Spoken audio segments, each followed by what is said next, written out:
लगभग हमने 150 से भी ज्यादा फैसले उत्तराखंड राज्य के हित में, जनता के हित में, गरीबों के हित में, मजदूरों के हित में और शोषितों और वंचितों के हित में किए हैं।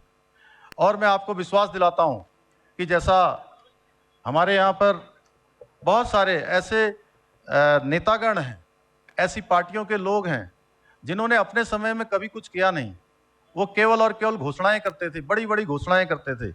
मैं वचनबद्ध होकर कहता हूं, इस नैना देवी के प्रांगण में, इस माँ भगवती के प्रांगण में, हनुमानगढ़ी मंदिर के प्रांगण में, कि जितनी भी घोषणाएं हमने करी हैं, जितनी भी हमारी सरकार ने घोषणाएं करी हैं, सारी घोषणाएं धरातल पर आएंगी, सारी धरातल पर आएंगी, सारे शासनादेश निकलेंगे। और हम कोई घोषणा ऐसी नहीं कर रहे हैं जो हवा हवाई हो।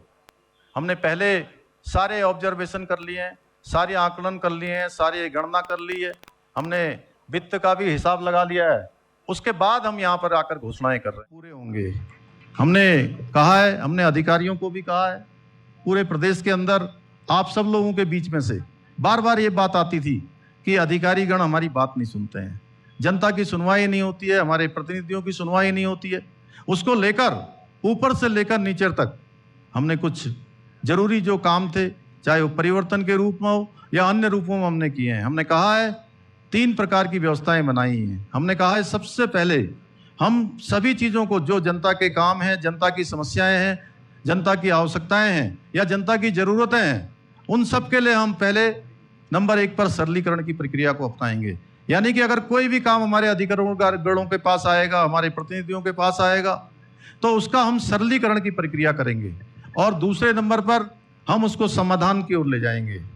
यानी कि अगर कोई काम आया है, उसका सरलीकरण करना है, सरलीकरण करने के बाद उसका समाधान करना है, और जब उसका समाधान हो जाएगा तो उस पत्रावली का निस्तारण करना है। यानी कि वो पत्रावली पूरी तरह से समाप्त कर देनी है। यानी कि काम हो गया, पत्रावली पूरी हो गई। ये ऐसा भी नहीं होना चाहिए, मैंने कहा है कि कई बार हमने कहा है सरलीकरण करेंगे, समाधान करेंगे, निस्तारण करेंगे।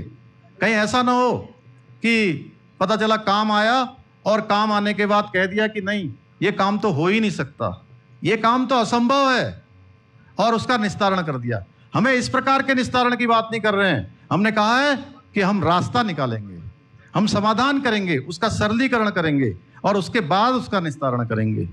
इसी प्रकार से आप सब लोगों के बीच में से लगातार ये बात आती थी कि हम दफ्तरों में जाते हैं तो अधिकारीगण मिलते नहीं हैं। हमने कहा है प्रत्येक कार्य दिवस पर 10 बजे से लेकर 12 बजे तक प्रत्येक अधिकारीगण अपने दफ्तरों में मिलेंगे और वो जनता की सुनवाई करेंगे। हम तहसील दिवसों को भी फिर से लगा रहे हैं। कोरोना महामारी के कारण बहुत समय से ये तहसील दिवस हमारे संचालित नहीं हो पाए, उन तहसील दिवसों को भी संचालित करेंगे। हमने बहुत सारे फैसले लिए हैं, उसमें से कुछ फैसले हमने आप सबके इस क्षेत्र में, जो यात्रा है, पर्यटन का सीजन है, जो यात्रा का सीजन है, वो यात्रा इस बार चल नहीं पाई। पिछले 1.5 साल से लगातार यात्रा में व्यवधान आ गया कोरोना महामारी के कारण से, बड़ा संकट सभी